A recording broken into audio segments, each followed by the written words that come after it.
هو احنا فين هنا يا مدام ساره؟ انا اسفه قوي يا حبيبي والله. اتفضل اتصرف. طب يا مدام ساره انا ما اعرفش حد هنا. الحمد لله على السلامه يا باشمهندس. الله يسلم حضرتك. بقول لحضرتك ايه لو سمحتي؟ طب اقسم بالله واقسم بالله واقسم بالله ايه؟ مش عارفه بس اقسم بالله. الحمد لله على سلامه حضرتك. الله يسلم حضرتك، شكرا جدا. حضرتك بيحترمني ليه ده؟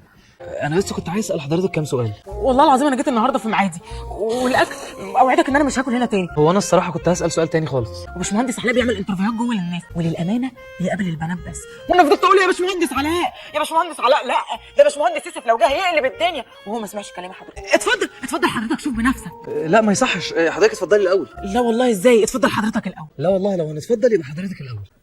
ويا حوار حضرتك ده اول مره يحترمني. انا اول مره حد يحترمني عامه. انا غلطانه اصلا اني جيت شركه مش محترمه زي دي. اوعى كده انت كمان. انا عايزك تهدى بقى من غير مد ايد وقله قيمه. انا في ده انترفيو. ادي اللي انت مأمنه على الشركه، ادي باشمهندس علاء. اهلا وسهلا، ازي حضرتك يا باشمهندس علاء؟ بلاش الحرب النفسيه دي يا يوسف، لو عايز تضرب اضرب. لا اضرب حضرتك ليه يعني؟ العفو. العفو. هو ده يوسف؟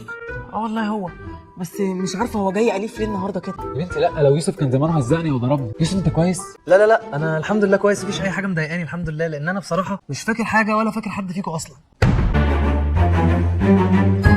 ايه ده؟ هو يوسف قال لكم؟ طب والنبي حاولوا كده تفكروه. ما تقلقش يا مدام ساره، احنا جنبه ان شاء الله لحد ما يفتكر. شكرا قوي يا جماعه والله. لا ما تقلقيش خالص يا ساره. يوسف قبل ما يكون مديرنا ده اخونا وصاحبنا. اه طبعا باشمهندس يوسف ياما وقف جنبنا، انا الاوان بقى ان احنا نرد له الجميل. ماشي شكرا قوي يا جماعه. لا حول ولا قوه الا بالله. دي حاجه تحزن والله. لا اله الا الله. انا مش عارف ده حصل له ايه ده. والله صعبان عليا قوي. ما تقوم يا حبيبي، انت قاعد كده ليه؟ ما تروح تشوف شغلك. حاضر يا باشمهندس. اعمل ايه طيب؟ تعمل ايه؟ اعمل لي شاي وقهوه ونسكافيه. حاضر. استنى يا يوسف، ايه يا هدير انت هتستعبطي؟ انت اي حد يقول لك تعمل له حاجه تروح تعملها له كده؟ امال اعمل ايه؟ مش تسالني اشرب ايه الاول؟ معلش والله يا باشمهندس، اصل انا كل ما اسال حد من الموظفين هنا في الشركه اقول له تشرب ايه يبصوا لبعض ويضحكوا عليا. ما تقلقش انا هحل لك الموضوع ده. طب تحب تشرب ايه بقى؟ تشرب ايه؟ لا ده نسي كل حاجه وهيقرفنا. ده بانه وقع على دماغه ده ولا ايه؟ تشرب ايه يا باشمهندس علاء يا قمر يا رئيس مجلس الاداره انت؟ اعمل لي قهوه مانو بن محوج افتح من الغامق درجه، وتشوف الباشمهندسه هدير تشرب ايه، وتجيب لي فطار عشان هاكله هنا على الكاونتر قدامك. وحذاري الاقيك بتاكل ولا بتشرب طول اليوم، هخصم لك.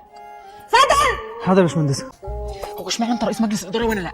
انا اللي لحقت. يا سلام. طب نخليها يوم ويوم. هنلخبطه. بصي خلينا انا رئيس مجلس الاداره وانت سكرتيره رئيس مجلس الاداره. اه لو كده ماشي.